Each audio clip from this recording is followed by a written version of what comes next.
এক ব্যক্তি একটি ব্যাংকে 121 টাকা জমা রেখে 2 বছর পর সমূল চক্রবৃদ্ধি পেলেন 144 টাকা। বার্ষিক চক্রবৃদ্ধি সুদের হার হবে কত %? এখানে 121 টাকা হচ্ছে পি, মানে আসল টাকা, আর 144 টাকা হচ্ছে সুদ আসল। 2 বছর হচ্ছে N.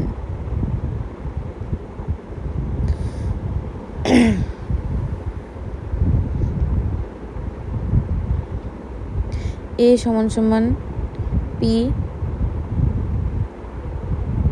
Bracket 1 + r/100 whole to the power n। এখানে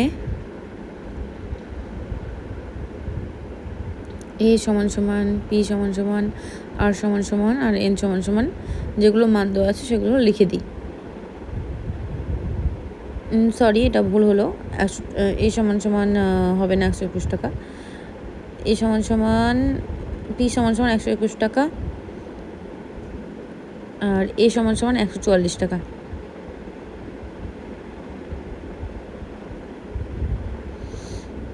আর সমান সমান কত বের করতে হবে?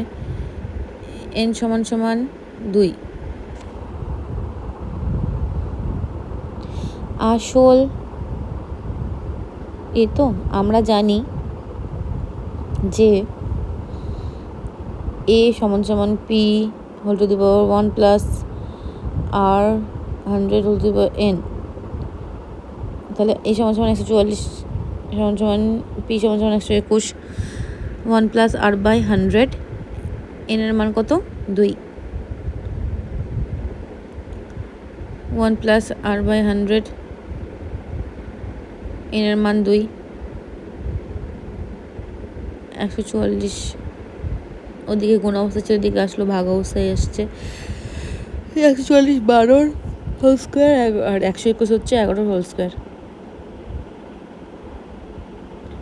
তাহলে আমরা বলতে পারি যে a + r/100 হোল স্কোয়ার হচ্ছে কি যে সমান সমান 12/11। তাহলে আমি করতে পারি 1 + r/100 সমান সমান 12/11। স্কোয়ার কেটে দিলাম। তাহলে দেখো r/100 সমান 12/11 - 1। দেখো একের নিচে কিছু নেই, মানে 1 আছে। 11 আর 1-এর লসাগু করে 11 পেলাম। 11 উপরে হচ্ছে 1 দিয়ে গুণ করে 12 পেয়েছি। 11 আর 1 গুণ করে 11, উপরে 11 বসবে, 1/11। তাহলে বজ্র গুণ করে পেলাম আর এর সাথে 11 আর 100 সাথে 1। তাহলে দেখো আর সমান সমান 100/11। এবার এটা ভাগ করে পাই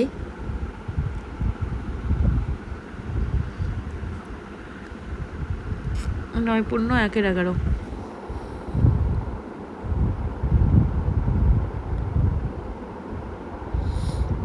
অতএব বার্ষিক চক্রবৃদ্ধি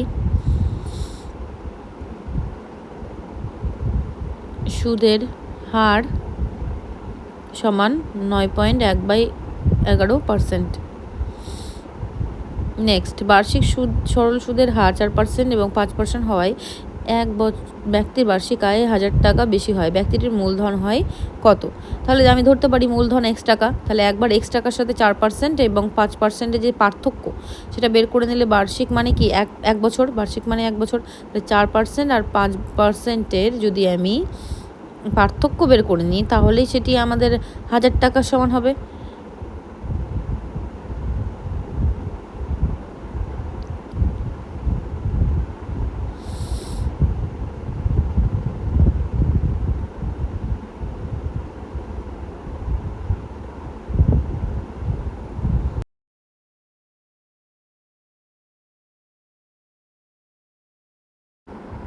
মনে করি মূলধন সমান x টাকা।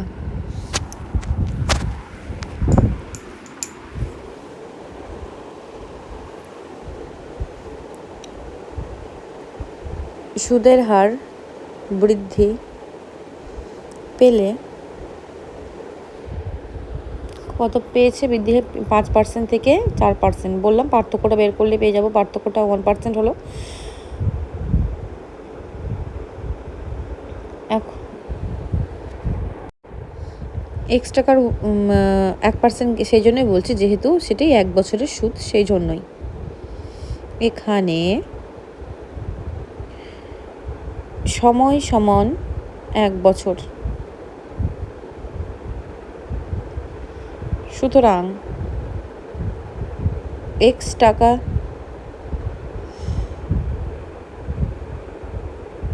%, এক্স ইন্টু 1/100, 100, তাহলে ওটা সমান সমান কত? 1000। তাহলে এক্স সমান সমান 1000 into 100 is equal to 1 lakh. অতএব আসল সমান 1 লাখ টাকা।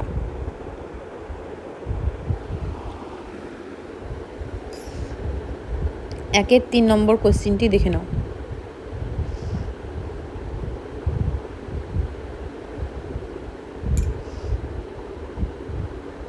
-3O2 বীজ বৈশিষ্ট্য দ্বিঘাত সমীকরণটি হলো। তো দ্বিঘাত সমীকরণ বের করতে হবে। যদি দ্বিঘাত সমীকরণের বীজ আলফা ও বিটা হয়, তাহলে দ্বিঘাত সমীকরণটি হয় এক্স স্কোয়ার মাইনাস আলফা যোগ beta X plus alpha beta সমান 0। এবার দেখো এখানে কি আছে, তাহলে এখানে আছে আলফা সমান -3 আর বিটা সমান 2। অতএব সমীকরণটি হলো X square minus alpha plus beta. দেখো আলফা এখানে -3 তো, আর বিটা কি 2, তো +2। দেখো সূত্রটা অনুযায়ী বসিয়ে দিলাম। তো প্লাস আবার কি X plus alpha minus beta. তাহলে দেখো সূত্রটা দেখে নাও কোনটা বেরিয়েছে উত্তর অ্যান্সার। এ হবে কি না, এটা তো হবে না, এখানে প্লাস আছে, এখানে মাইনাস হবে। হ্যাঁ, বি নম্বরটা ঠিক আছে। দেখো তারপরে এটা আছে x square plus x minus 1 is equal to 0। সমীকরণে বীজ দ্বয় আলফা এবং বিটা হলে 1/a আর প্লাস 1/b কত হবে, তাই তো? তাহলে উপরটা দেখে নাও, বি আনসার। তাহলে 1-এর 4টা এবার করছি। 1-এর 4টা এবার কী হবে, x square plus x plus 1 is equal to 0। X square এখানে এ তো, আর এক্স হচ্ছে বি, আর সরি মাইনাস 1 হবে সেটা সি। তাহলে এই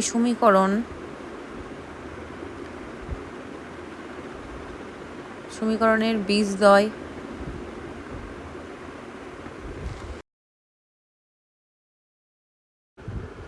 আলফা ও বিটা, আলফা যোগ বিটা এর সূত্রদ্বয় কী হচ্ছে -b/a, যেটার সূত্র মান হচ্ছে 1/1 ইজ ইকুয়াল টু 1। এবার যদি বলি আলফা বিটা গুণফলটা কী হবে, c/a, তাহলে -1/1 মানটা বসিয়েছি। তাহলে দেখো 1/আলফা প্লাস 1/বিটা এই লসাগু, তাহলে কত হলো আলফা বিটা। ওদিকে দেখো এই আলফা আলফা আছে, ওই জন্য উপরে বিটা হলো, প্লাস এখানে কি হয়ে গেল আলফা সমান সমান আলফা যোগ বিটা বাই আলফা যোগ বিটা, একই অ্যান্সার। তাহলে আলফার মান কত দিয়ে দিলাম, 1/-1,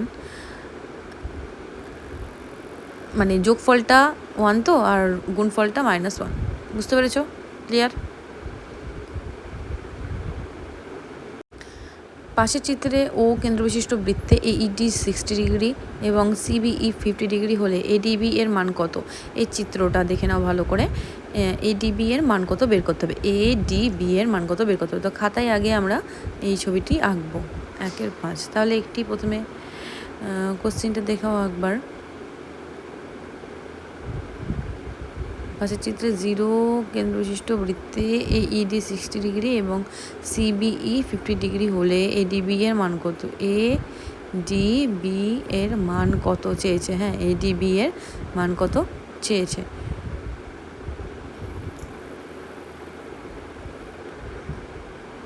তাহলে এখানে একটি আগে ছবি আঁকি। বৃত্ত করলাম, বৃত্ত করার পরে এবার কেন্দ্রবিন্দু, এটি বৃত্ত আঁকলাম, তার মধ্যে বিন্দু আর এবি চাপ আঁকলাম, আর ওদিকে ডিসি বিন্দু দিয়ে এসিটা মিলিয়ে দিলাম, এসি বি, আর এডি বি যোগ করলাম।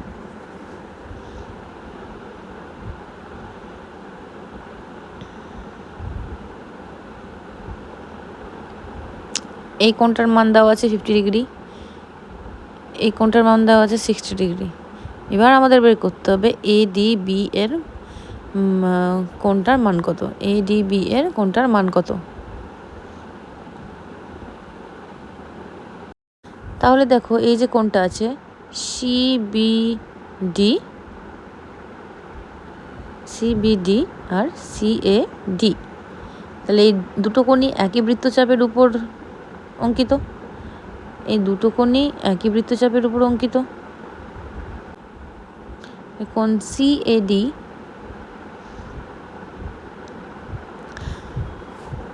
সমান কোণ সিবিডি সমান 50 ডিগ্রি, কারণ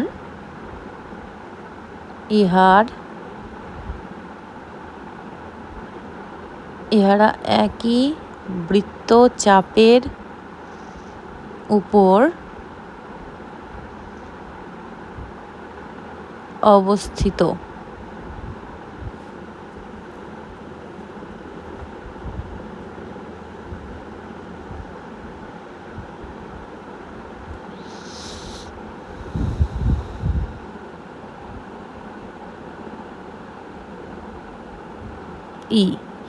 এইডি, তাহলে এইডি কোণ,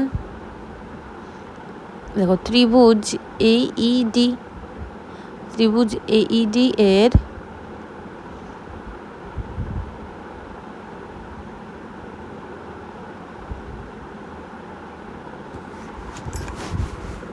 ত্রিভুজ এইডি এর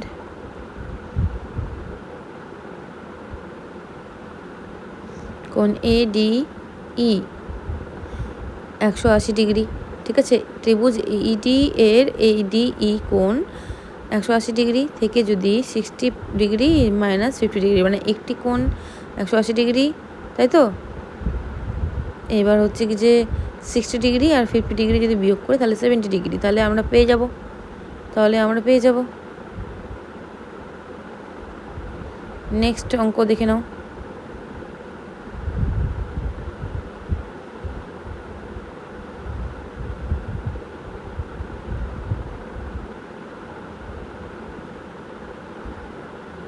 প্রদত্ত চিত্রে ও কেন্দ্র বিশিষ্ট বৃত্তে এসি একটি জ্যা এবং এবি একটি বৃত্তের ব্যাস, ওডি ও এসি এর উপর লম্ব এবং ওডির মান কত 6 সেমি আর বিসি এর দৈর্ঘ্য কত হবে।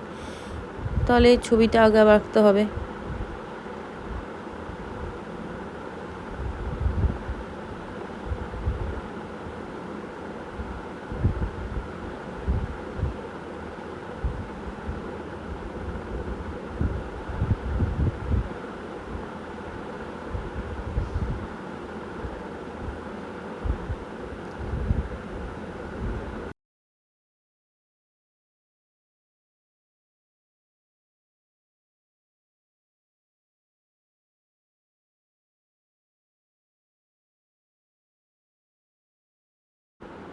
এবি একটি ব্যাস, অর্থাৎ বৃত্তের কেন্দ্রে দিয়ে যাবে।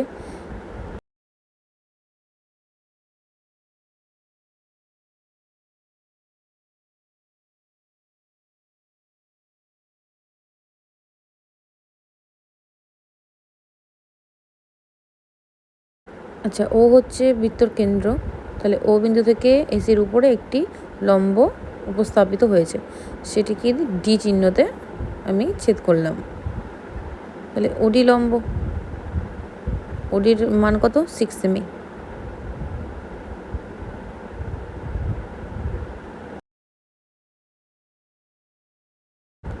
তাহলে এবিসি যে ত্রিভুজটি আছে, সেই এবিসি এ ত্রিভুজটার এই কোণটি 90° কোণ, ঠিক আছে।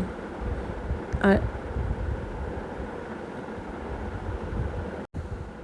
এটি সরলরেখার ওপর পরস্পর দুটি লম্ব, তাহলে পরস্পর দুটি লম্ব কি হয়, পরস্পরের সমান্তরাল হয়।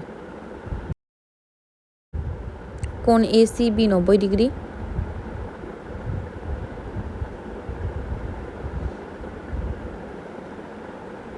অর্ধবৃত্তস্থ কোণ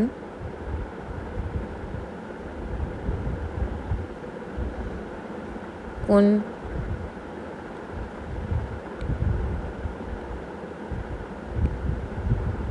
কোণ BC হচ্ছে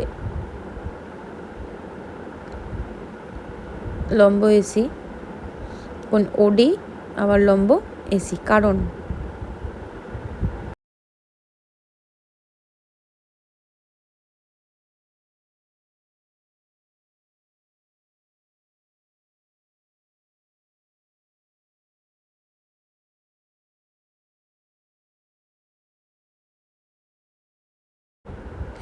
দেখো, একটি সরলরেখার উপর যদি দুটি সরলরেখা লম্ব হয় তাহলে কি হবে, পরস্পর সেই সরলরেখা দুটি সমান্তরাল হবে। তাহলে OD সমান্তরাল BC, ঠিক আছে, OD সমান্তরাল BC।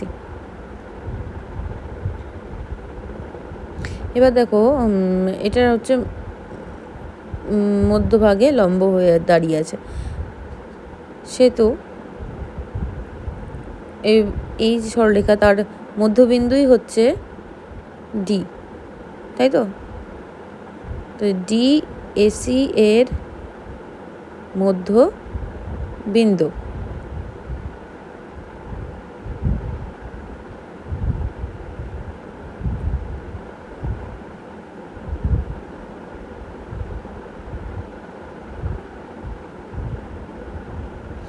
ত্রিভুজ ABC এর AB ও AC এর মধ্যবিন্দু